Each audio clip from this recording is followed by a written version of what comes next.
This is AV Super Friends Off the Rails, an almost regularly scheduled open discussion on audio and video in higher education. We'll sound off about our most brilliant ideas, our dumbest mistakes, and everything in between. And because this conversation will almost certainly go off the rails at some point, we'll end up covering just about everything else. And now, the AV Super Friends. For July 28, 2023, it's the AV Super Friends Off the Rails. Welcome back, everybody. Time for another Friday afternoon podcast adventure with the AV Super Friends. My name's Chris Decter. I'm joined today by Jamie, Mark, Larry, and Justin. And on today's show, we're going to discuss the AV industry and InfoComm and trends and all that fun stuff from the perspective of a multifaceted industry luminary. We'll just tease that up. Though, if you're listening to this, you've already looked at the title and it gives it away. I'm not sure why we're teasing this, but I'm going to keep it going. We're also going to talk about conferencing, sound bars, camera bars, all-in-wonder boxes, those fun things that we all have, and there's thousands of them out there. But first, let's do some AV news. The news. And this article comes from AV Magazine. The link is in the show description. And the title is, Does there really need to be a single AV over IP standard? Yes. Next. So anyway, basically this article comes from somebody at AMD who's both a manufacturer and I'm not sure if his background is in AV like service providing or if he's strictly from the manufacturing standpoint. But basically just rattles through that, well, yes, there's a bunch of different standards out there and they're all great and maybe they should talk, but maybe not, and we don't know. So I don't know. This is one of those things where I'm not really on board with what you don't have opinion. I can tell you don't have an opinion about this, Chris. So I have no opinion about this guy being wrong.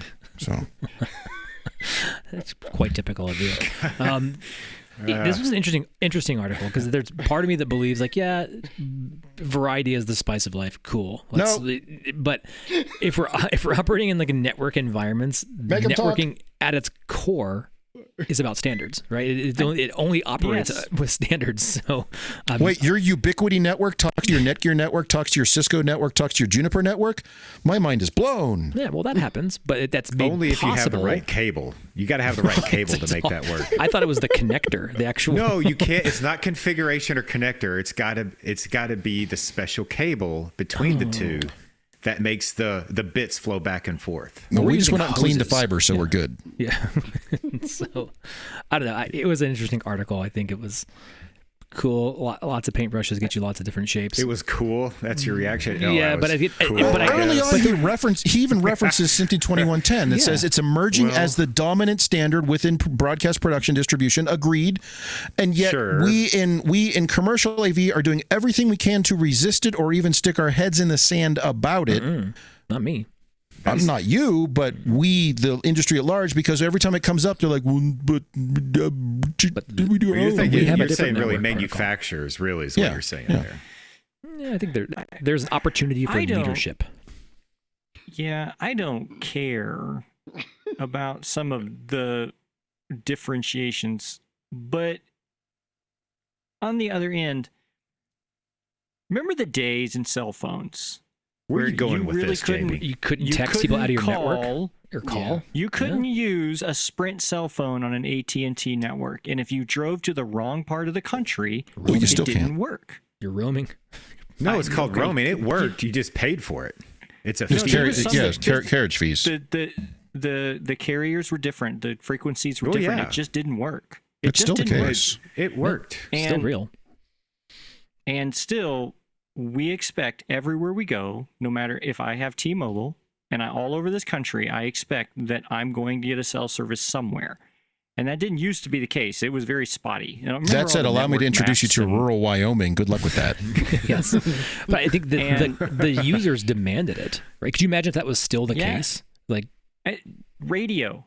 I mean, everybody's tuner had to pick up the same thing. TV. When we chose to go to ATSC, remember the debacle that was there? And they gave away boxes so that people could watch TV.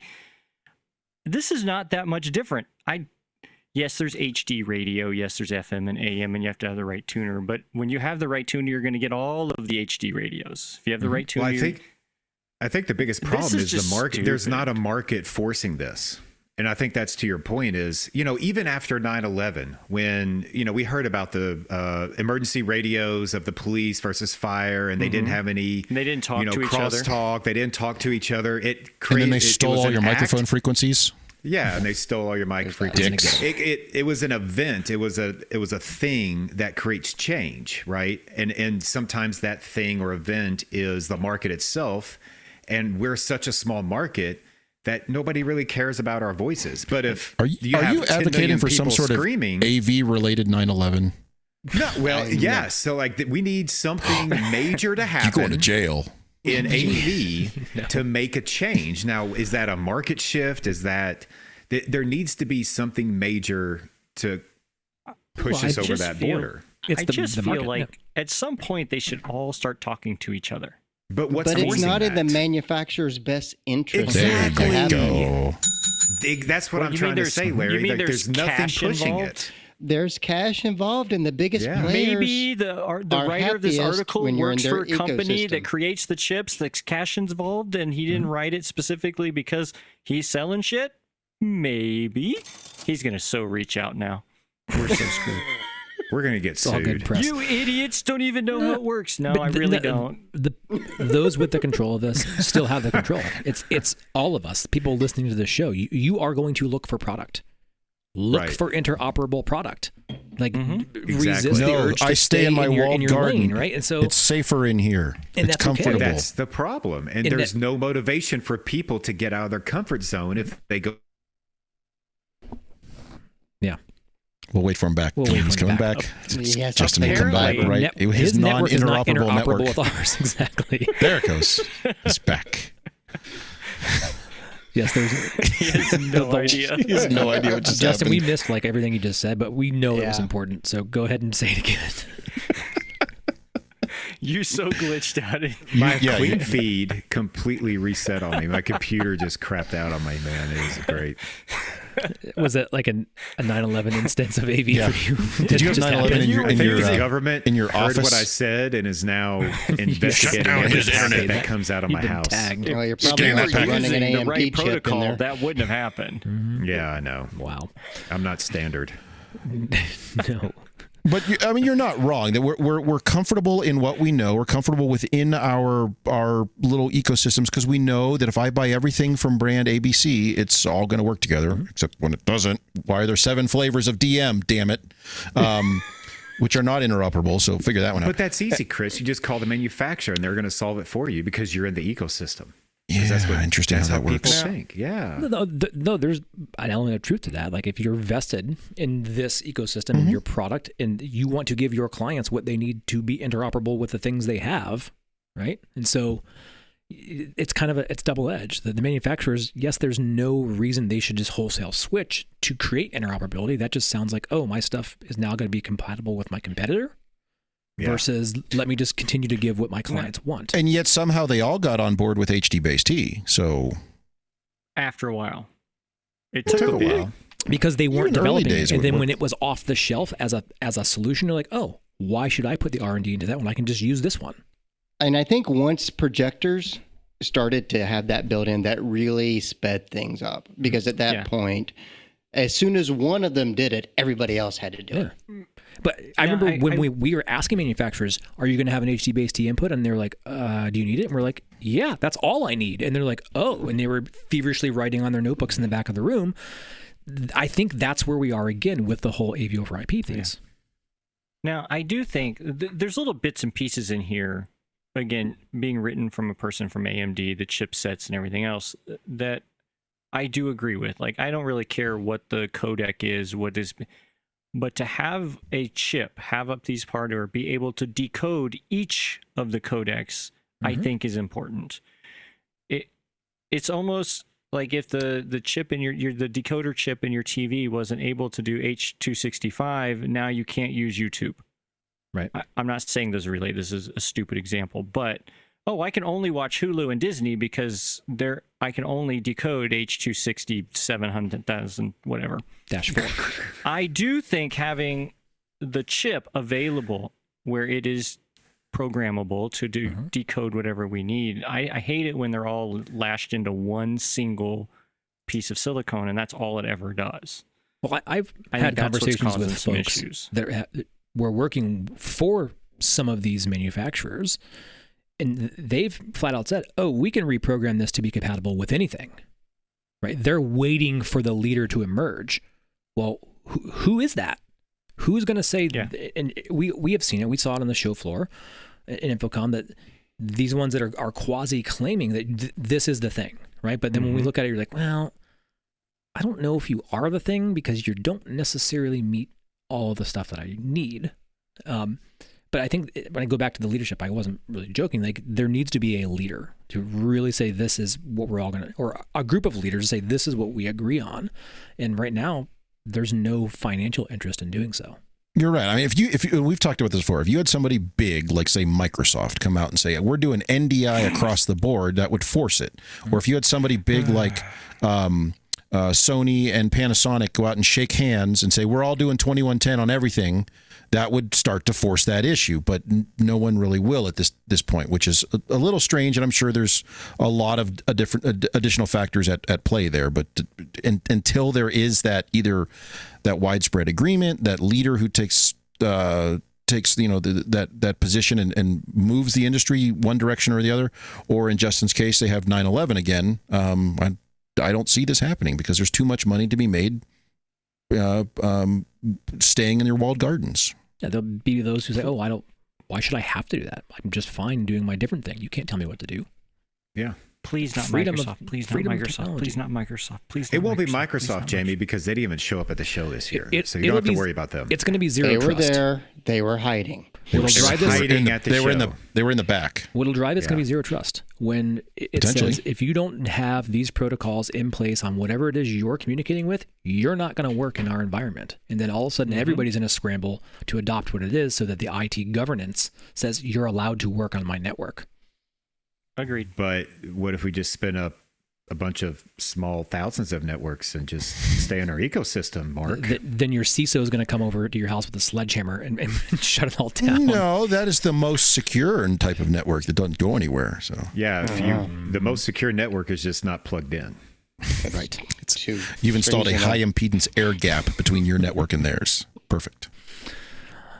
So did we solve anything on this? We agree that absolutely standards matter, and we're hoping basically we bashed the entire article, and then we agreed with it, and then we bashed it again, and we might have agreed. I don't think we ever agreed with it. No, we bashed the article, and then we agreed with parts of it, and then we bashed our industry. We do want the best solutions for each case. We just want them all as part of the standard and be done with it. I'm going to disagree with that, Larry, because like with HD-based-T, they're like, here's all the, there's the 5-play, I get it, but here's the 27,000 options you can do with HD-based-T, and I'm like, I don't care. I need to fundamentally be able to send video and control, if I can, to that location and audio. But if I can do that, I'll make it work. And even sometimes I don't even have to do that. It's like I can get just video from here to there. I'll figure out the rest of it myself. So yeah, sometimes that's all I want. If it says HD-based-T, I just want it to talk to each other. If it says JPEG 2000, I just want it to talk to each other. I think my bitch is that one says JPEG 2000, the other says JPEG 2000, but they're not the same. No, that pisses me off. Not communication protocol. Well, yeah, it's underlying encoding codec there. Yeah, so. But you get. I know what you're talking about. Let's go technical. Let's just. You want to get in here for a minute? I'm done. I'm out. No, I'm out. No, we're angry. I'm gonna go home. If you're looking for solutions, and you had your buy box and your assessment criteria is interoperable on your list of need to have.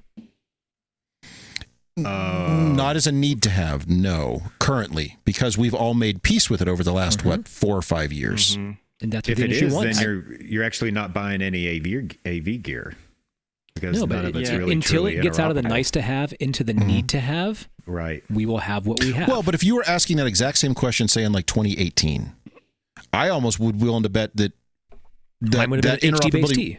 But I'm saying if you were looking at the same thing in 2018, 5 years ago, and I'm looking at AV over IP infrastructure sort of thing, and I was coming up with my list of criteria, I'd be willing to bet that interoperability would be on the need to have.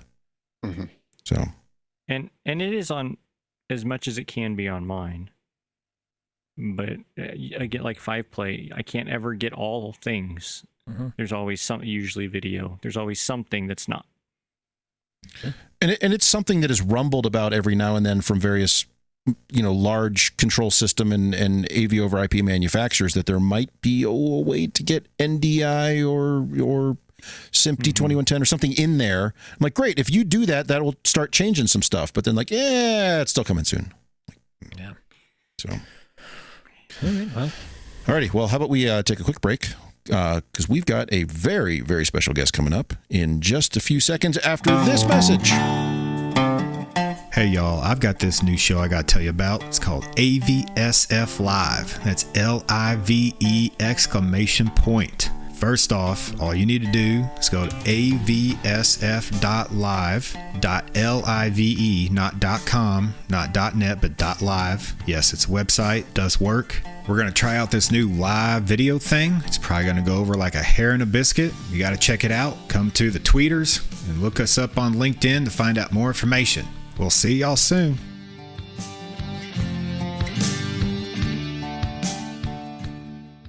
All right, well, we're joined by Alesia Hendly, who is, well, I think we all know her as, well, you've got so many roles in the industry, on Twitter. You do so much. Do you want to give people a 10-second version of who you are if they don't know, and if they don't, why don't they know who you are? And then we want to talk with you about everything you're doing. All of it. Sure. Let's try and give this a quick rundown. All right. Alesia Hendly, a.k.a. the Smooth Factor, the Southeast Business Development Manager at Sennheiser and multimedia journalist. There we go. I think I got all of that out in one breath. All right. Yeah, that was good. That was nice. Sounds like you practiced at that before.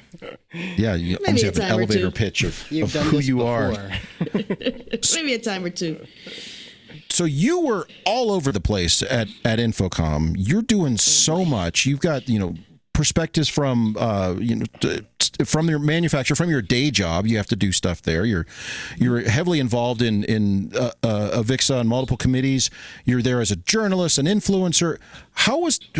Let's start with the most trite question possible that everybody hates, but we have to ask it. How was the show for you? Show was great. It was crazy, but it was great. I mean, I've worked for manufacturers in the past, but not at this stature with this great grand booth. The good thing was that we worked in shifts. We have a big enough team to where we were able to take shifts and have that kind of freedom to roam the show floor as well. So it was easy to kind of do all that I do, as well as be in the booth and do what I do. But it was a whirlwind of events for sure. As always, it's InfoComm. If it's not a bunch of craziness, then I don't know. Like that one show that was slow, 2021, it was unrecognizable. I was like, I don't even know what this is.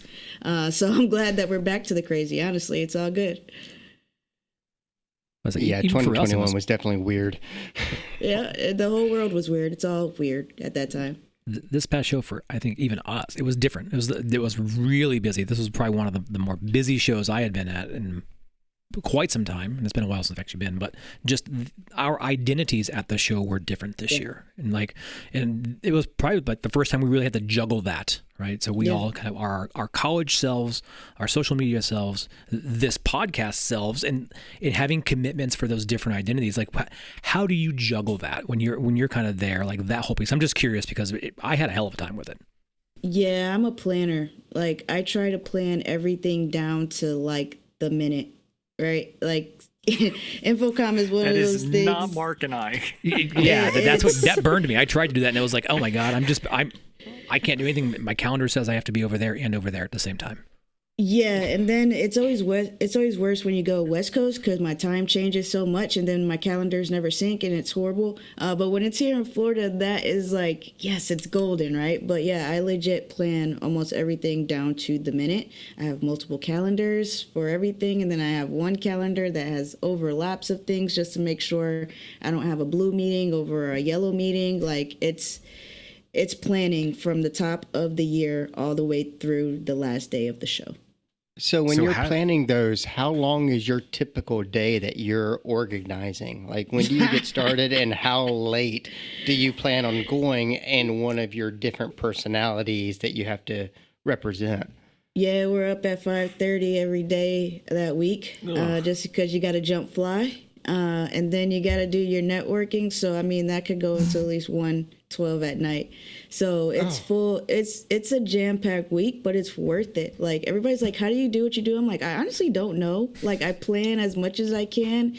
And when we get there, it's just, you're running off of, like, adrenaline at that point. Like, I get so excited to see everybody and hang out with people that I'm just like, yeah, let's do it. This is the week to do it. I got to lock in, and yeah, I come home and die, pretty much.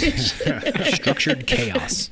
Yeah, exactly. I try to structure the chaos as much as I can. So The one first weird time I problem- met her was actually at the airport post InfoComm.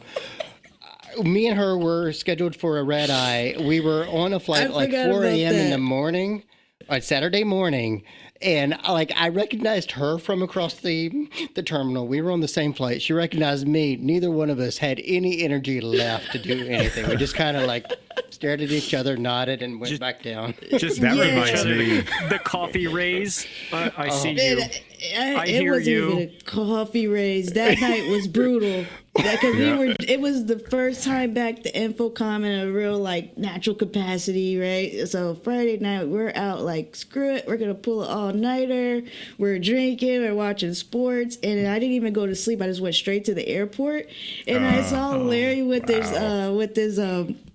with Chris Nettles' base podcast camp. shirt. Yep. Yeah, the base camp. I saw him and I was like, oh, here we go. And I was like I was like dragging in like a zombie.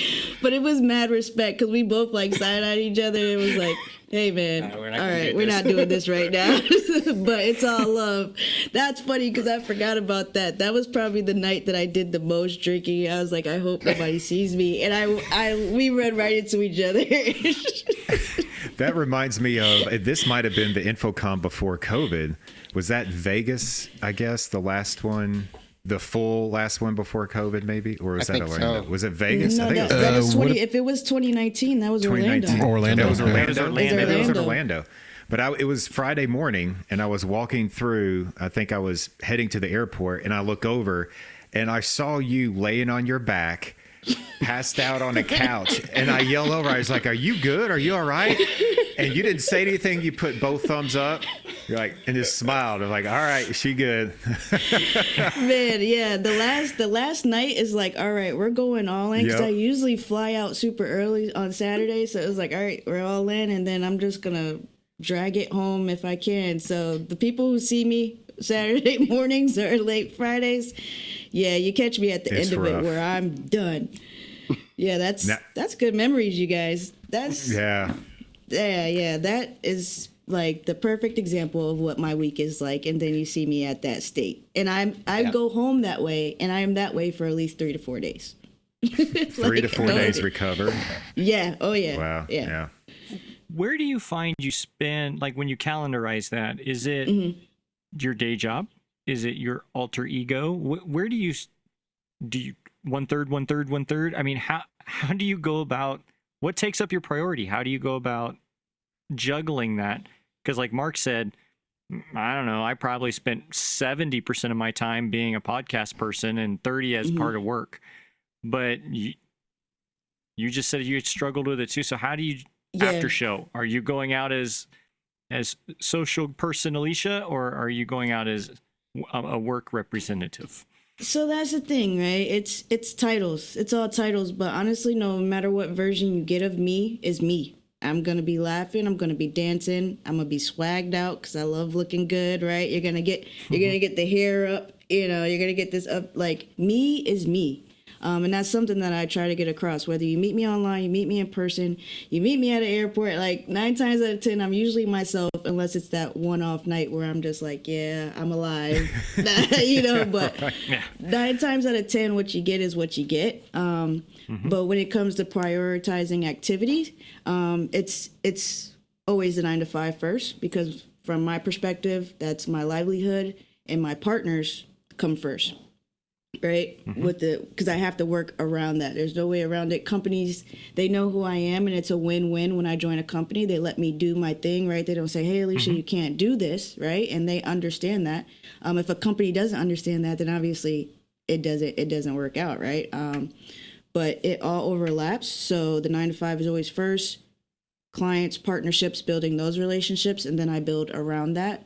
And even building around those, it's just another tier of partnerships and relationships, right? It's all the same thing. It's just different avenues, I would say, of engagement. So it all works hand in hand. Yeah. So when you're registering for InfoComm, now this is a stupid problem. Okay. Yeah, I don't want to talk so about did it. you do what we did it. where we have to like, okay, make up Alesia Hendly and then Who is Alesia that? Hendly and Alesia Hendly. Now you have 3 different Justin, there's these things called email addresses you could use. So yeah, but they can't be all the same. So you got to make them up, right? So you make up your own names and you register as different names. You guys aren't very as good at making up false versus identities. Attendee versus exhibitor. How does that process work, right? Yeah. So technically, thankfully, on the manufacturer side, like that's like marketing getting all of us set up. So they use the business email, and I have an exhibitor pass. Then I get with press. I use my own individual personal email. That's a press pass, which is typically using my the speaker pass as well. So I usually just put all my badges on my backpack, and I turn around when I walk through the door, especially if it's before the door is open, so the attendant doesn't yell at me.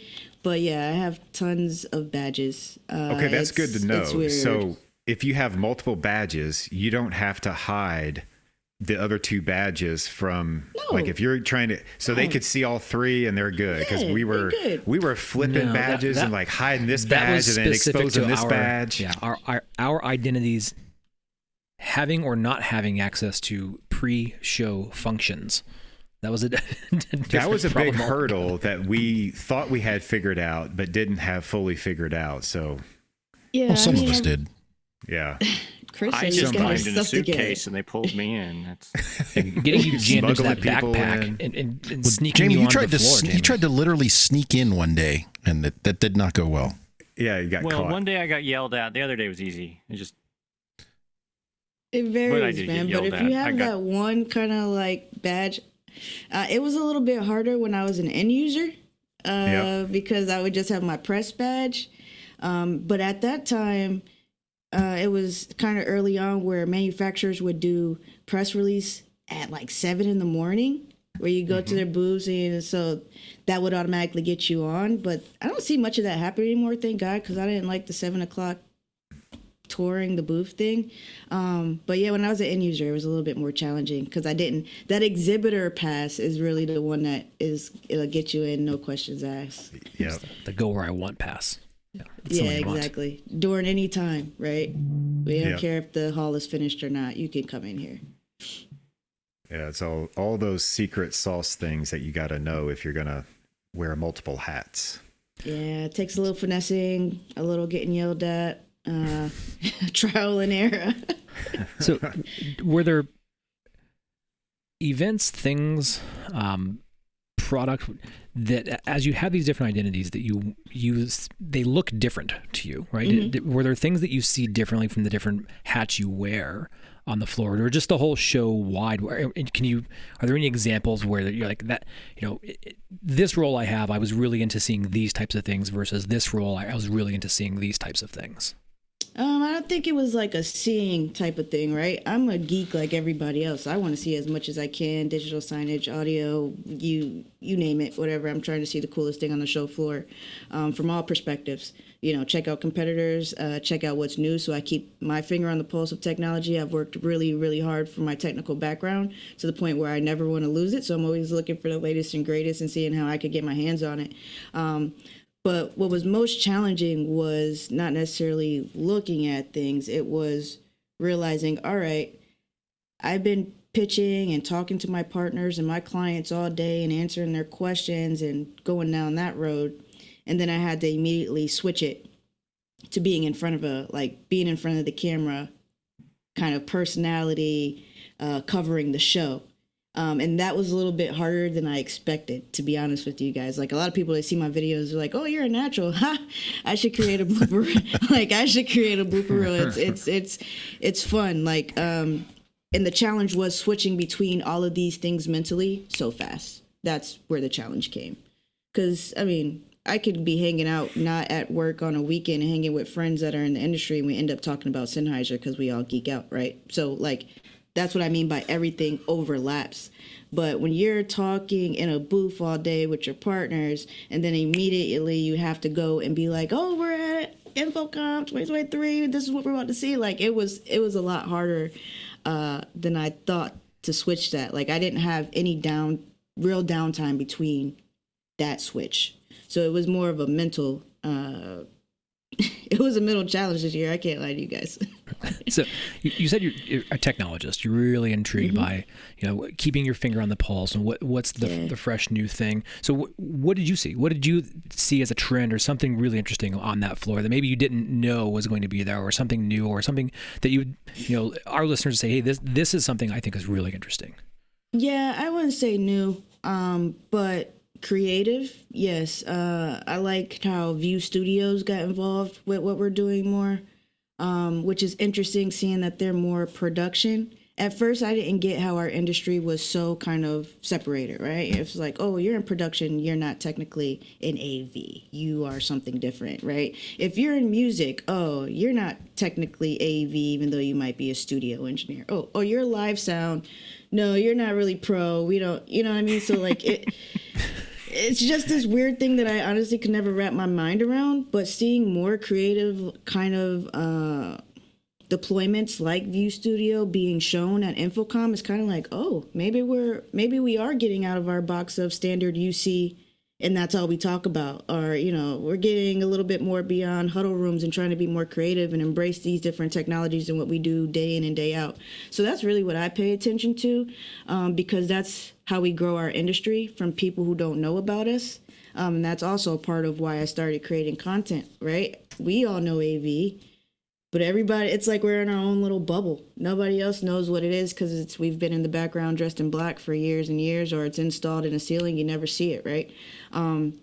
And that doesn't help invite new people into the industry. So I started kind of creating content about it to try and amplify what our story is.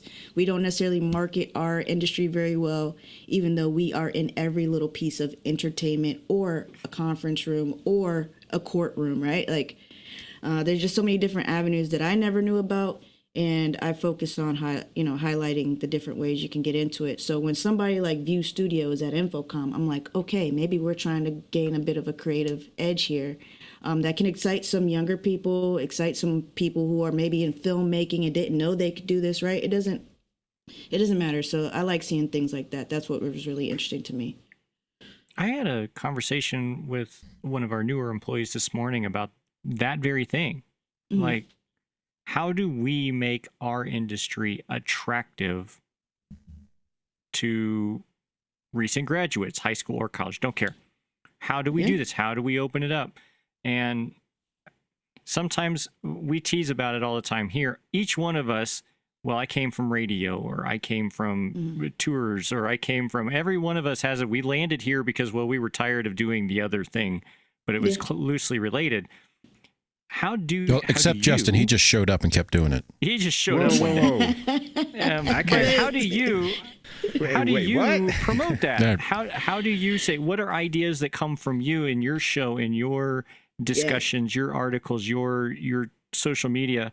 What are ideas that you say, hey, look, we exist, we're kind of fun? How do you do that? What's your message? Honestly, so backtrack a little bit. My dream job was working front of house for Beyonce. I came from House of Worship, live sound, right? That was my dream job. And I quickly found out, like, I don't even like touring because I don't like doing load-ins and load-outs across the city of Houston. Yeah. It's like, this is actually terrible. Yeah, it's working for a moving company. You get to work for a moving company and then do 10 minutes of creative stuff. Yeah. Exactly. Like, so it was this is hard. It just wasn't making sense to me. I was working for a company that did we would go and set up at hotels, and I was living in Houston. So it was like, this is like, we're driving. It's always cold down there. It was crazy. So I realized, okay, touring is not going to be for me if I can't take it in Houston, Texas, right? Like if I can't even get out of this. So I quickly realized I had to pivot. So honestly, when I'm talking about our industry, I'm like, listen, man, you like microphones, you know how to work a mixing board, or you like production, you like your favorite brand is this. Have you ever thought about working for them? Right? I mean, because at a point in time, it was like I love teching, and I had to gut check myself when I chose to leave that side of the industry, because it's like there's nothing better than getting goosebumps during a show and that you're running front of house on, and everybody is like in the zone with that artist, and it's just amazing. And I was like, but listen, I need some healthcare. I need to be able to fund this dream. Like I need a grown-up job. I reached a pay cap. So that's kind of like how I explain it now. People are like, Alesia, what do you even do? I was like, your favorite brand, like, just think about it. You could actually work for them, right? You love Sennheiser headphones. You could actually work for Sennheiser. Fund the dream. You want to have your music studio in your house? Great. But this is something you can do and make a decent living for yourself. And then when you start seeing the cooler aspects, right? The digital signage, the things that are a little bit cooler looking, that also does help telling the story behind those things. And I've focused on that in the past. Like I used to head the digital signage podcast back in the day before digital signage, before the COVID DSE Expo happened. So I've engaged in all these different verticals, and I think that's what it takes to highlight. You got to exploit all of these different verticals and find out what excites people. And then once they're in, then you find your way, like the rest of us. We all stumbled into it, and we're all just finding our way. Yep. You know when you've made it whenever it doesn't feel like work anymore, right? Yeah, exactly. Where you feel like, oh, this is just kind of fun. There's always bad parts to every job, but at the same time, if you get to a point where it doesn't feel like work 80% of the time, then you're probably doing good. And that's honestly why it's so hard for me to cut it off. Like, I love every aspect of what I do. Like, we were up in Nashville earlier this week, and I was with my boss. I was like, am I crazy because I have so much fun doing this? Like, I just love engaging with people, meeting new people, seeing new areas, finding out about new projects and how people are utilizing technology. I love it. So, I mean, but it took me a while to get here. Like, right. It doesn't happen overnight. That's for sure. I started in churches, load-ins, load-outs, in-house teching, went to residential, came back. Like, it's a roundabout, but eventually you find your way. It's super interesting because I think everybody has a similar but yet unique entry, right? And so the one thing I always kind of hear woven through is like this incredible systems thinking that everybody loves to think through all these problems. And then on the other side of that spectrum, I always hear is like, there's actually a love of the sheer terror of all this stuff, right?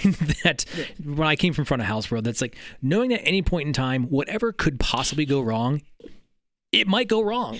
And then you're going to be comfortable with working through that and getting to a solution, creating that experience, and like just knowing, sitting back and having that moment where the stage is going, the show's going on, you see people into it and they're having that experience, right? And that you can create that experience, whatever we chase, that it is, you can create that experience through signage. You could create that experience through, television broadcast. You could, create that through an immersive, now it's like the esports thing, right? And so, I think it's a shared experience that we have, right? It's not like, oh, you can do this one task or skill really well, but I think we're all chasing the creation of that positive experience. And I think, you articulated it really well. It's like we all get there a different way though, but we all have like these really common threads. And I think it's always fascinating to hear that from folks. Yeah, we're artists at the end of the day, right? I mean, we're trying to find that moment on stage where we're just all in it. And then, I don't know, your network goes down and you have to figure out how to get it back and make it work, right? The network never goes down. The network's always up. It's never the network's problem. Hey, I was an end user. I've been there, done that, right? It's real world situations. Okay, so I'm going to make you do this. The difficult, absolutely stupid question. You ready? Right. Which you've been in every vertical, it seems like, every vertical of our industry. Almost. Right? Which one are you leaning towards as being that one was fun? Was it house of worship? Was it residential? Which one really intrigued you and said, You know what? I really dug that. I don't know if I want to go back and do it, but I really dug it when I was there. What? Do you have one? Which one did you like? That's tough. So I'm going to say when I worked in a multi-purpose facility for a K through 12, right? This district just had a ton of money. And if we didn't use it, we lost it.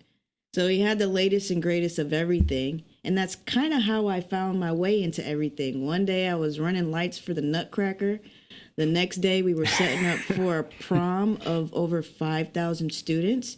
And then the next day we were doing homecoming in our stadium and ESPN trucks were pulling up for the football. And then the next day Toby Mac was pulling up for his live show in our arena. So I have to say that was kind of like, I feel was the best time in my career because I was doing something. There you go.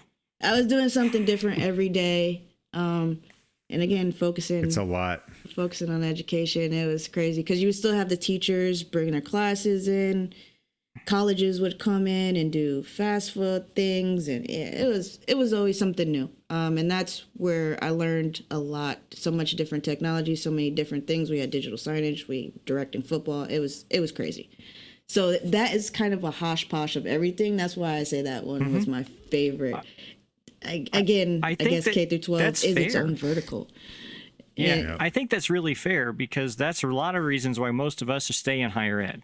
It's because every single day we're in a giant stadium, we're in a regular old classroom, we're in somebody's boardroom, and most of us have a movie theater. I mean, we just about have everything, and it keeps it interesting, and we get to go home at 5 o'clock. It's the thing we all love, and we're all like disgruntled about. It's different every single day, and we love it. It's different every single day, and we hate it.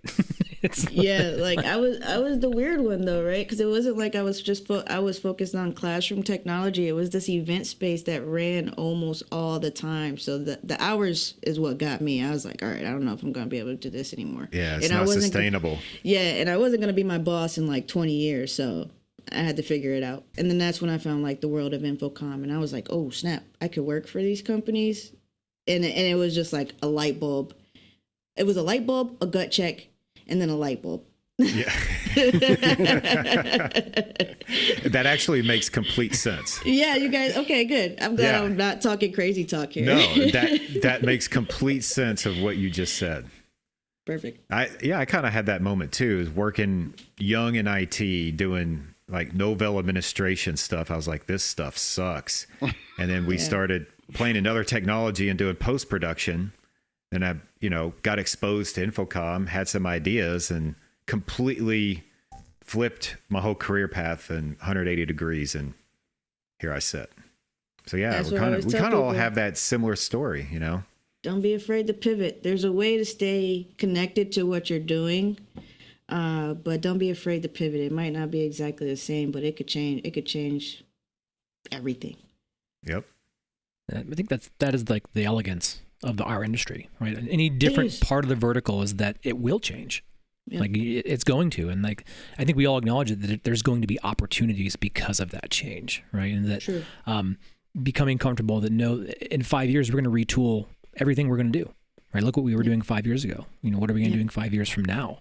And that it's just fascinating. Wait, you guys aren't doing the exact same thing you were doing 5 years ago? Yeah, 5-wire everywhere, VGA. It's the same. Nothing's changed. All VGA. Yeah. If I hear that term one more time this week, VGA, that's crazy that we're still even like that is being entered into the conversation. We're bringing it still back. all about the VGA sunrise. Sunrise, stop. Yeah. Hey, if you can run a record player, you can run VGA. I'm just saying. Yeah, I feel you. It brings that analog do what warmth. you got to do. It's all analog. Yes, my video analog warmth. I want that. There you go. Do what you got to do. With the show, with your experiences, with your conversations, with the idea that we're always changing and tomorrow's different. If you had to encapsulate just the last month or so with InfoComm and everything else, what does the next year or two look like? What is the thing that's gonna? What are we looking at? What's coming our way? What are we looking at? What's going to be popular? Are you this trying to year, ask next year? her what Sennheiser's working on that's like super secret right now? Or are you? we didn't If sign she's that willing to share paperwork. that, we'll take that too. Yeah. Yeah, I mean, I'll take Like what's that. in your But secret development lab? I What can't give trend, you a secret development lab. What? What trend? What cool from stuff? Germany to come over here and pick me up and take me.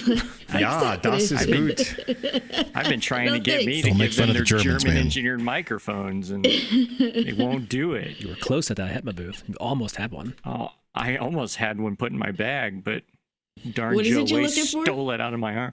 Oh, every Jamie's time I upset he talk didn't to- get a Neumann mic from Kornstein. Yeah, Oh. yeah. Well, my, all right. So I'll there may I'll and talk or to may the not have been others who boss. got them, and Jamie was not one. I was not one. I don't think he got it. I think it I went don't think back. he did either. Well, I was attempting We to like to get believe it, it. and then he caught me. I'm not Then he fast. caught me.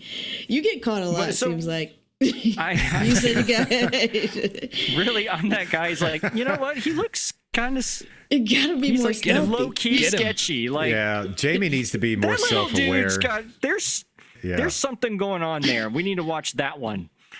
Okay, He's not but I'm sorry. intimidating, but we're gonna watch that guy. But what's what's the the trend? question? What's coming up? What's the trend? What, yeah. Is there a Trent? question in there somewhere, Jamie? I'm just trying to Just figure. Jamie No, recounting no. his tales of failed I'm theft. all over the damn map. What's the new trend? You What's trend. cool? What's coming up? What are you excited about over the next year or two that you saw at the show or in industry? What is the next What cool am I thing? excited about? That is not that dumb eye thing in Las Vegas. That doesn't count. The next thing. Hey, that's You don't cool. like the sphere? What? Come on. Every campus you needs know. a sphere. There. Sphere's That's what's cool, going I to think. be not cool. With it. I'm not think lying. it's I would that- take a spear on campus. That'd be pretty Yeah, sweet. I think I it's want the a, I marketing want a burnout. desktop-sized one, Everybody's all but 2 feet. Desktop size one. You just Sphere gotta for split- ants. size sphere. But still, If you that's have the a same desktop Snow globe. resolution. You can just would. shake those up and then they do stuff. Yeah. Snow It's- globe. I was about It's to just a say, snow what? globe, Chris. I Digital was snow just about to globes? Is that what say, we're doing now? What kind of content Yeah. would you want on it if it was a desk sphere? It's a It just it's a needs to world mirror class. everything that Vegas is doing right It's- then. no, So no, if it's- Vegas it's- is doing the eyeball, Yeah, we can just Oh, have it gosh, pop no. up the eyeball. It would be a you know, the- world-class event center for ants. Yeah, I wanted to do Teams and everything else that I needed to do. It needs to do all of those things on It's my just desktop. a Teams room. Yeah. All right, I'm I sorry. told we're you, getting not off the deep Vegas end. thing. Not the Okay, Vegas thing. not the Vegas thing. Okay, What's cool? What's coming up? What are you excited about? what am I excited about? If you were going to write a check for something you saw at the show, what was that thing? virtual production. Just because I am dig in into a that. form of production, right? And I would like to do a lot more from right here at my house. So the fair. way they are setting those virtual stages is pretty cool. Integrating a little bit more AI technology is where it gets scary for me, and like Unreal Engine, like it could get really weird and really good at the same time. But yeah, if you're talking about putting some cash up for something, yeah, virtual production is I mean, all the actors are going on strike right now, and then you could take like Unreal Engine, put it on a virtual screen, like there's Make like new actors. It's great. Yeah, you Yeah. could make new That's like frightening. it's like that's why I'm like it's cool, but it's frightening at the same time. Is it going to make a shit ton of money? Probably. So if I could, you know, it is what it is. There are universities out there right now trying to figure out how can I use Unreal Engine to create new instructors, We are new instructors. yes. Wow. and then just have that's- ChatGPT create all the language and everything, and train the AI bot to just be the instructor. And that's how workforce. we get Skynet. See? Yeah. And so- yeah, Yeah. I've I mean, I've heard it's rumblings of wanting to have virtual production just for Mm-hmm. it's just dumb as it is for the Zoom meetings and the online class. I'm like, really? You spend $1 million so that you can have a Zoom call? we're doing it right now in our, Well, our yeah, production I built spaces. We're- studios like that already. I built those 3-4 years ago. They're not used that way, but that was the Probably not concept. with all of the moving cameras and digital screen. The No, I so think- the cameras did work in Unreal Engine. The cameras were available to be set up for motion tracking. All the capability was there. They were, and to be fair, they recognized they were not doing that on day one, but on day 2,487 maybe. So Yeah, I think And they actually, walk in and they're like, how do I use this? What's going on? well, there's I think there's the some concept yeah. of walking into somewhere itself is kind of not needed, right? And so, like in our production space here on campus, we are reimagining what that looks like. And yeah, we have the traditional studio space, but we're thinking more contributory. What if students want to be wherever they are? what does that environment now look like? They're contributing to production spaces from wherever it is, virtualized sets. We're not talking giant tons of layer one infrastructure anymore, and all that's kind of collapsing. We're just leveraging network, vMix, the like, all, and those workflows. It's a massive disruptor, and I think that you're absolutely spot on. Like, virtual production and how that changes how we look at our tools is like that. Because that's what I'm exploring, and so if you're saying the same thing, then cool. I made the right assumption. We're gonna throw out a bunch of old analog stuff. It's so I feel like commercial on the side of what we do. We usually are really geeked out about virtual production, and then bringing that into what we do. Right, we steal little ideas from what they're doing. They seem a little bit more ahead of the curve sometimes. And then also residential, right? Something cool when like the smart home is happening. Then we're like, oh, we want our stuff to talk to us too. You know what I mean? Like, it's this really weird thing where we like to take pieces from those other industries, but at the same time be like, no. We're not a part of that. For a moment, I thought you were going to say it's the tiny house inside the Vegas sphere that makes it look like it's larger. There you go. Right?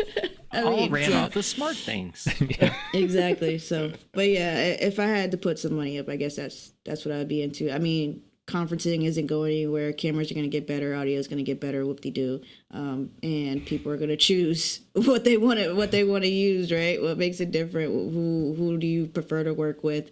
And that's part of the reason why I travel so much, right? A lot of this stuff is boiling down to relationships. And I've been trying to tell people this from the start. Like, technology is great, but people buy from people. Can we just be humans? Get some food and geek out a little bit, and then figure out how we can make your space better with Sennheiser. There it is. That's a sales pitch. That was a nice way to bring that around. Yeah, nicely done. I was like, did that go above their heads, or was you guys? Okay, you got it. That was that was a pro move. Wow. But yeah, honestly, Alesia, I think that's a great place for us to kind of draw this slightly to a close here. That is a fantastic way to say this, that we are people out there, and we need solutions, but we don't have to go crazy with brand new technology things. Things are going to get better, but let's maintain those relationships and build on what we've got rather than trying to reinvent the wheel every couple of years. That part. Exactly. Well, hey, how about another opportunity for you to do some free plugs, point people to where they can find you, they can get more information from you, all that stuff, and anything that you want to. Your opportunity. You got the mic. What do you want to talk about? And we'll let you get on with a useful part of your day and not just wasting time with us. No, you're good. This was not a waste of time. This was a lot of fun. And as I was going to say, first of all, thank you guys for having me. I remember you guys first started the podcast. I was like, oh, this is fantastic. This is going to be great. AV Super Friends. So I'm glad I finally got to be on like 2 years later, but it's all good. It's all man. Good. I'll blame Justin. Twist the Ouch. Shit. Why does everybody... It's Justin's fault. We know that. It's Justin's fault. Man. It's always Justin's fault. Damn, it is. No, but in all seriousness, thank you guys for the opportunity to join you and hang out with the Super Friends. I really appreciate it. If anybody wants to get in touch with me, I am basically on all the things at The Smooth Factor, even including my website. It is thesmoothfactor.com, right? Nobody else is going to have that name. All the things. Whatever your platform of choice is, type in The Smooth Factor, you'll find me. And then again, including my website. And I'm very active on LinkedIn. I guess if I had to choose one, LinkedIn is my jam. Like over the last 3 years, I love LinkedIn. We're in B2B, right? I would have not guessed that. LinkedIn is my jam. I thought it was going to be Twitter. Twitter's my second. LinkedIn. Did that Twitter, change Instagram. recently, or has it always been that way? 3 years ago, it changed. When it changed for me. Okay. And I think that's because of COVID, right? I couldn't go out and meet people. I couldn't do anything, and I was like, I still want to connect with people in the industry. Half of our industry doesn't get Twitter. Don't get me wrong. There's a lot of us there. But there's still some OGs that are like, yo, I ain't touching Half of Twitter. us on this call don't get it. Exactly. so I mean, it's cool, I right? tried, But most of the people, 9 times out of 10 in our industry or outside of our industry, are on LinkedIn. Okay. Does everybody utilize it correctly? No. But I found a little secret way to do that, right? So it's really been my jam. I can't lie. LinkedIn is I'm on there all day. So write me on LinkedIn. There you go. All right. I need to spend more time on LinkedIn, it sounds like. It's the jam. It's fun. Get those trainings in, Justin. Justin, you might your just figure this LinkedIn out profile eventually. so old says you're still working on your college degree. Oh, is that true? I don't think so. But he doesn't know. I think Chris is just throwing shade and he's just bullshitting the audience and making everybody think that I'm an idiot. You look nervous, man. You aren't for sure. Yeah, As he's you're gonna have furiously a bunch of- updating his LinkedIn profile. I'm Yeah, nervous he right is. now or nervous on my LinkedIn page? You, Or both. right now, you look like. Yeah, what, Now I'm confused. I need to go do some social media research. You're gonna see all your notifications for the next month or so are gonna be like such and such viewed your profile, such and such viewed your profile. Oh no. That happens anyway. It always pops up like 75 people have viewed your profile. Yeah. Like, okay, I don't even know. And then it says, 75 would you like to people. subscribe to LinkedIn Premium? yeah. And then it asked me for money, and I was like, I don't know yet. We'll tell you So who they when- are if you give me money. But it shows some people though without the money. So if you could see who's viewing your profile, what do? Do you just be like, oh, that's cool, they looked at my profile, or do you reach out? I don't know. It depends on the person. Like, what if they're stalking me? I don't want to reach out to my stalker. Businesses, I don't Like, it reach just out. depends, right? Yeah. Like, But you people- gotta I be mean, cautious. It does depend, but do you actively do it though? I Would do. it be If or are you opposed to it? Like, no, they're just looking. I'm not gonna write out. If it's people who share the vertical or they're very similar, like I'll Yeah, I'll make that blast connection. them. Why not? Yeah. Because I mean, so many people connect with me, and we've been connected for years, and just never say anything. Don't say anything. Don't like anything, and I'm like, what are we doing here? So They're then I stalking eventually It's reach called a out like, stalker. hey, what's happening? You know, you want to be friends? Like, And they're like, and the stalker's like, oh, shoot. yeah, oh caught. shoot, she saw me. I got caught. Yeah, that's She saw exactly what me. happens. Some people actually respond, and some people don't, and I feel like that's exactly what happens. Oh snap! Oh, gosh. But yeah, be active on LinkedIn, people. Anyways, Chris, Okay. yes, back to you. No, I think that's great. I think we all need to go spend time. I'm looking at my LinkedIn right now. It says, please log in. I think we all need to spend time getting our profiles up to date and maybe spend a little more time interacting with the people out there. Because, yeah, I've got, 700 million connections, and how many people do I actually interact with? 2? that aren't on None? this call. Yes. That are not on this call? None. So, yeah. Dang. Words you of gotta wisdom there, Alicia. Appreciate that. We'll definitely have to have you back. So check back in another 2 years, and we'll blame Another 2 Justin for that. years. Yeah. No. Anytime, reach out and we we'll need to not let that happen again. yes, we will Jeez, maintain man. that connection to have you back on soon. No, So this has been a absolutely. lot of fun. Appreciate you guys. Thanks. Hey, have a great one. Do you have a question for the AV Super Friends? A topic to suggest? Or were we just really, really wrong on something and you'd like to give us a piece of your mind? Well, don't just yell at your computer. Send us an email and we'll actually read it. mailbag@avsuperfriends.com. We're always looking for good ideas to steal, discuss openly. And if your message is just full of great stuff, we might just invite you on the show. mailbag@avsuperfriends.com. All right, so for our last segment this week, we want to talk about there are thousands of these things: camera bars, sound bars, conference bars, mic bar, whatever you want to call them. That general category? Form Biamp, factor. Crestron, Extron, Sennheiser, Yamaha, Bose. There are dozens of them. Yeah. And then you have the ones that are kind of like the all-in-wonders. They've got like, I've got a little Android thing in here that never gets updated, and I've got holes in your network, but I can do Zoom and Teams and all sorts of stuff. These things are everywhere. Mm-hmm. Are they? And we're seeing Garbage? companies add. I'm not going to say they're garbage. Some are okay for what they do. And we're seeing companies add like, oh, now here's an outboard camera that connects to it. Now here's another microphone pod that connects to it. Now it's got Dante and it can talk to this thing. They're kind of becoming the center point of the entire AV system. Some have control systems and control surfaces. But I guess my confusion or maybe concern. My concern is we're starting to see kind of like these lesser devices become the industry. Whereas 3 or 4 years ago, yes, we had a purpose for a camera bar in a room. You got a small room, you put this in there, that's great. That's all you need. Now they're kind of becoming the entire thing. So I guess what are our thoughts on pro AV, pro audio, whatever, kind of going into this like IT-ification of the industry with these things? You just you just get out of the box and you plug it in and away you go. And I think there's a little unpacking here. So it's two. I just said you unpack it and you put it on the wall. Unpack it. Yeah. You're done. Yeah. Get it out of here. I love these little camera bars. They're I great. do too. Wait, I'm wait, a fan. Which identity of yourself loves these? The integrator or the school? Both. You both. Okay, I just want to make sure we're on For the same school page. and integrator. Okay. In the right application, yeah. And that's kind of to y'all's point. They're perfect for the right room. And once you get one or two seats past that perfection, they're not even an option. Okay. So are we discussing the point of IT thinks that the all-in-wonder bar is good for every room, for everywhere? Or are we just bashing the all-in-wonder bars as the potential of something bad down the road? I don't think any of us are bashing them for what they do. I think the concern is they're now becoming the end all be all. Because they're being put in too large of a room? Well, Potentially. But there are ones that can expand. Yes.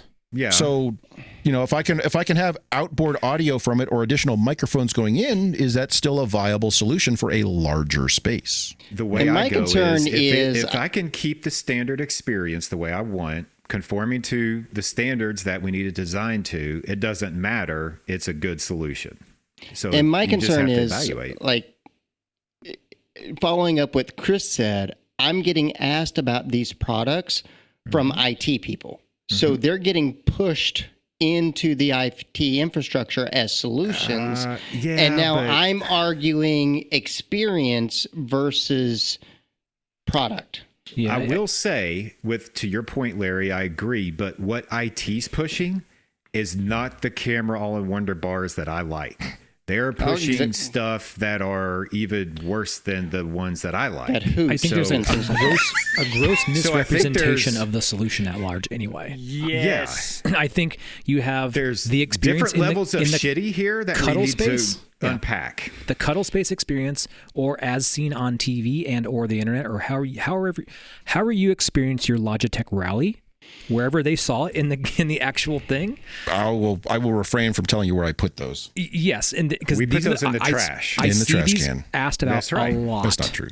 And I am often say, "Hey, we have this classroom. We're doing conferencing. Can you just put one of these in there?" And the answer is nope. No, because they see the experience that may have happened on this commercial, or somebody had it in their office, or somebody had it in a small space, and they're like, "That's exactly what I want to do in this classroom. That must be the tool to do it." And so they believe that, and that's not true.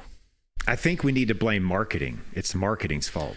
It's not product engineers. It's not customers. It's the marketing. It's hiding in plain sight. It says this solves this problem, but it only solves it for this specific instance of it. I think some of it is. You think it's being marketed correctly? A lot of times it is. Like the marketing images show it in the correct room. I mean, the image it might, but the words that people say from the same company do because not they say purposefully that. don't say does not work in a giant auditorium. They're not gonna say that. Like no, but the it's like help support coordinator is gonna come and ask for it.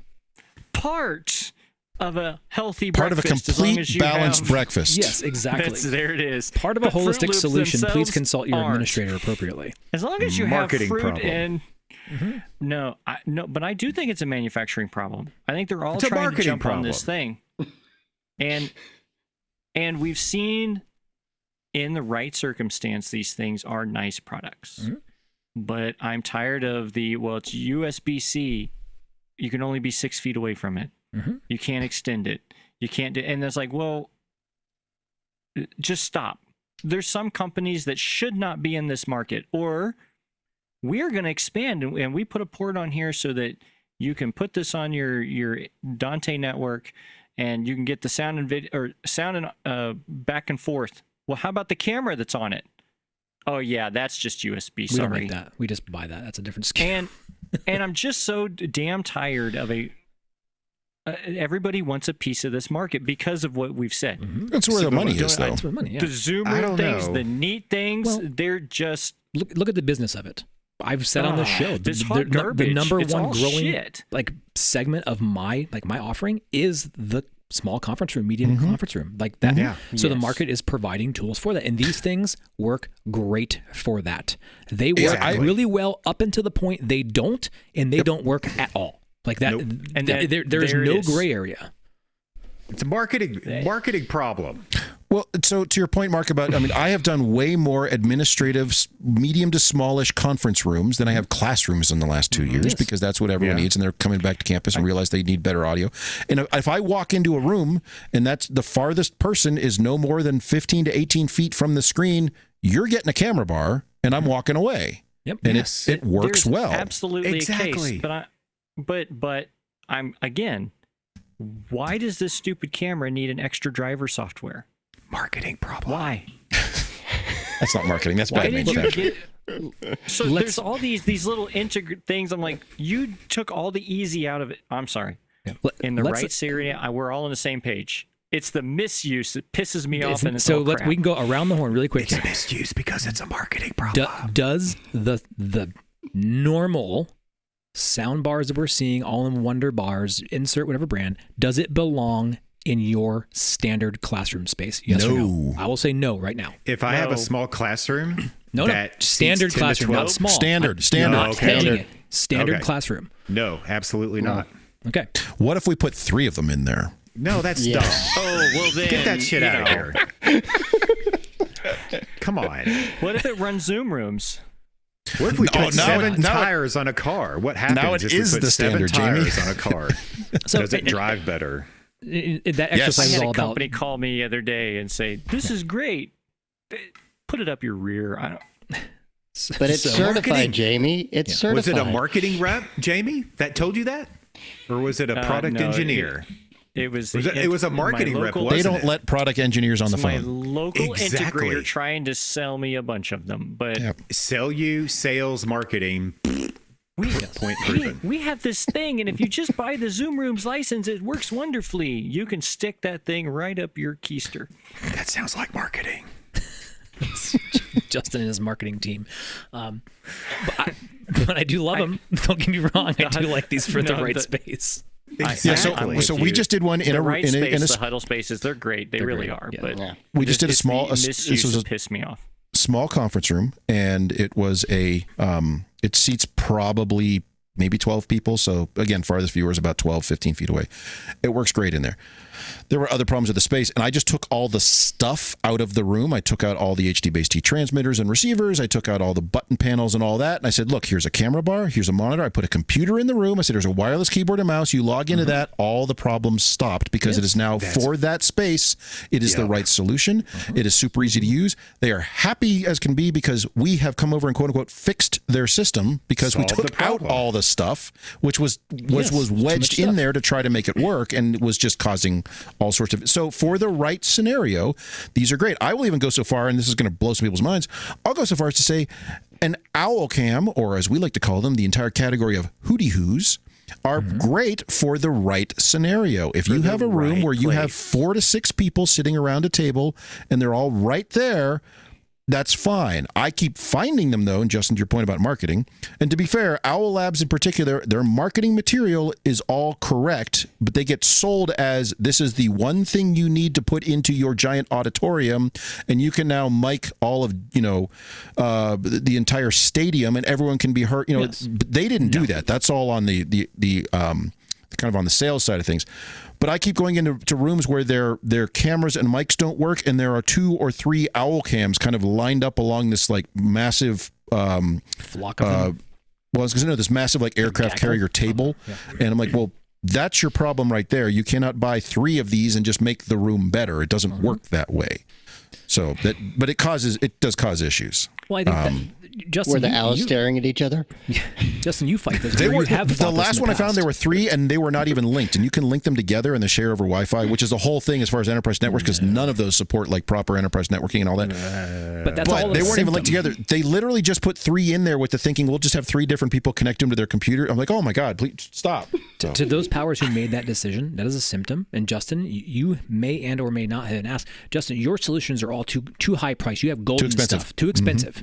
So what happens is not anymore. We just had a consultant come in. Now I'm cheap. Exactly. No. The person who was tasked with the problem was office coordinator. Can you please find a solution for this room? Because I'm not going to call the insert technology IT department people. because their solutions are too expensive. In my It's case, it was gonna the IT. definitely It was be IT. over $1,000. Right. And $1,000, we have a budget of $500. And so go to that Google and just find only something. they can only buy up to $1,000. So they can go wherever they want to go on Amazon and find it for the $1,000 solution. That's all that And the person's Hootie given Who comes up justification to do. first on the Google link. Right. Marketing. But I have 2 questions on the soundbar. Well, we don't have time to get One, into those. We got to go. So, Does it have Atmos? And Atmos. 2, does it sound as expected from, quote, insert company here, like you would expect? Does it sound I as don't good as have those questions ever. I'm My not sure what questions you're talking are, about. is it cheap? I need cheap. Solving just for cheap. certain reviews Cheap. we've seen that says, as expected. It sounds Oh, like it's yeah. expected. That's a Awesome. separate issue. But I know, but so I'll say from my perspective, a lot of these came from IT because it was an easy. I bought a thing, I put a thing in a room, and I solved all the problems. And then it's up to me to now actually point out that no, you didn't. And those complaints you're having about the space are because you did not do that. Now, a lot of it was budget. Oh, it's $1,000 for everybody. I was like, well, that didn't really fix anything. But the good news is now they've only spent $1,000 as opposed to, because we all have these spaces that somehow people found one-time donor funds or whatever, and they spent 30, 40, 50, 60 grand on a terrible experience, terrible technology, and you get to play the game of, well, I can reuse some of it, but most of it's got to go. But we're still under contract, so it needs to last another couple of years. have you run into, because this did recently come up for me with these soundbars in particular, they did buy the Zoom enabled, Teams enabled, whatever, the Rooms enabled version of the soundbar, and is no longer supported by said Room system. Oh, yeah, that's going to be a big problem. We can't reuse them. So let's pretend you actually like these. You want to put these things in more often. I'm being a hypocrite. I do like them in the right space. Do you get the pretty simplistic ones that just are just going to work, or do you avoid the smart one? We'll just call them smart. The smart ones. They have some kind of OS embedded in them. Where do you? He's saying, do you use the straight up USB the agnostic neat bar, ones, or do you use the Zoom and Teams? The certified or non-certified? I don't use certified anything. Well, I think the that one that a lot has of them the are certified, OS and I in don't. They're probably certified, but I don't pay attention to it because I don't care. I have no need for them to be certified. Let's put it Like that the way. ones you all are buying are probably certified for Zoom and Teams because they Yeah. almost have to be to be No, considered. what he's saying The is ones that thinking more compute or the ones that You're saying compute the integrated- inside, yeah. The embedded software. Oh. No, Yeah, I stay as compute. far away It from is that shit as everything. possible. No. Yeah, no. No. I don't know about that. It's pretty normal for us to not do Android embedded things. Oh, that's what you, yeah. Okay. Larry, what was it 3 years ago? What was the year you and I were in InfoComm? And we went around to all these different manufacturers and saying, where's the version that doesn't have Android? And like a bunch of them were like, we don't We have have Android. That was the really small InfoComm. So that was the one 21, post-COVID, okay. 21. Yeah, and it was amazing. Like most of the booths just looked at us like we were nuts. Like, why wouldn't you want all these features? The people I know bought those, and they're having to throw them away. Up a creek. They're paperweights. Because they can't update them. They found out their security flaws. Zoom stopped supporting them. In this case, it was Zoom, but stopped supporting them. And they have to throw them away. So What was if you're the going one to do that, this, keep that in mind. What was the one That's that the Google future. made? It was a display, and it was the Google that's right. something or other. But it was a goofy display. Jamboard. Thank you. I was going to say something. I have board. one right out there. Yeah. That's another one that scares me because at its heart, it's like a 55 or 65 inch monitor. And at a certain point when the software stops working because there's no additional input, you're kind of up a creek. There is an HDMI. You just can't really do much with it. Like it only does audio and no video. Like Does what it do you mean say- you can't do much? Like there's For no future like, if use? It's just it still has that operating system, and so Yep. you have to figure out how to get to the HDMI. There's no remote. I wanted you to say it's the one instance of HDMI is being used as a network cable. Yeah. It's for. I think it was Jamie just said it's for audio only. I mean, it passes. It's just Ethernet. the get return Ethernet channel. Like breakout that's it. cable It's from just HDMI to get audio and out. should be fine. Yeah. Or So do you have a favorite? One Do I of have these a bars? favorite? Which one are you using? Yeah. Which I one are you usually using? use biamps, but I will say I am intrigued. throwing Alesia some credit here. I am intrigued by Sennheisers, and I do want to buy one of those and try that. Yeah, but that one was cool. As far as like going out and exploring a bunch of bars and doing comparisons and shootouts, like that's what I do on weekends. Time for that. If you have one that you like and it's good and it's secure and it does the job, just use that. Whatever. There's one feature I do look for in these bars, and that is an external audio input. Exactly. I was about to say, same. I don't think any of them tick all the boxes to say, I want something that you could put on the network for monitoring. I want something that's got some additional transport for expansion. I want something that still has the analog I/O on it for those scenarios. And every time you mention that to some of these manufacturers, it's always missing one thing. Yeah. No one makes the perfect one yet. I actually haven't needed the analog inputs yet because I feel like I'm just designing. How are you running laptops to them? Yeah. Well, if you're doing it in a Zoom room, you're fine. Well, if I only have a TV and it's a computer, there is no laptop, because our stance is if you're going to want to put a laptop on that screen, bring up a Zoom call and do wireless sharing that way. Done. Yeah, and that is a work. We don't have laptop connections in our conference rooms anymore. That's a workaround, but yeah. No, but I think when I look at them, that's the one thing that I always look for, if they do have it or not. And then, like, if you ask me what my favorite is, it may not be what I have the most deployed, but I do have the most deployed, probably the Crestron UC SB1-cam. Now, would it be nice to have an audio input, because then I could run the audio out of the TV. Now you're on the trolley. Better. Now you're thinking. I haven't needed that yet because I'm not putting these in rooms where we need that. So, but how are you getting your Atmos? Seriously, dude. That's a gas company, and so you pay for your gas, and then they deliver it to you. All right. Well, maybe someday someone will make the perfect all-in-wonder bar, and then they'll put Android on it and ruin it. They'll say it's available only as a Zoom room. It'll be built on a standard that's not widely adopted. Zoom rooms will be bought by then. Amazon room. Microsoft's going to buy them and then never have them interop. They'll just shut it down.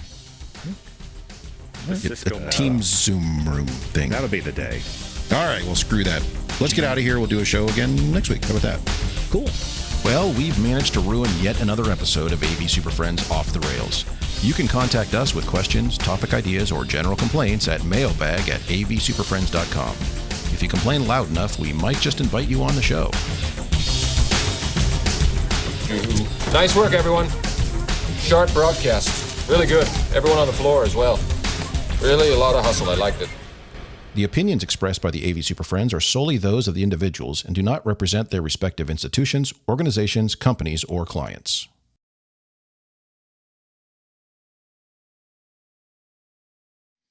Mark, that's not a king-size bed. That's a king-size end table. Just put it next to the bed. How much room is here? Yeah, you know how many empty water glasses I have spread across that end table? I have to buy more pint glasses now because they're all dirty up on my king-size end table.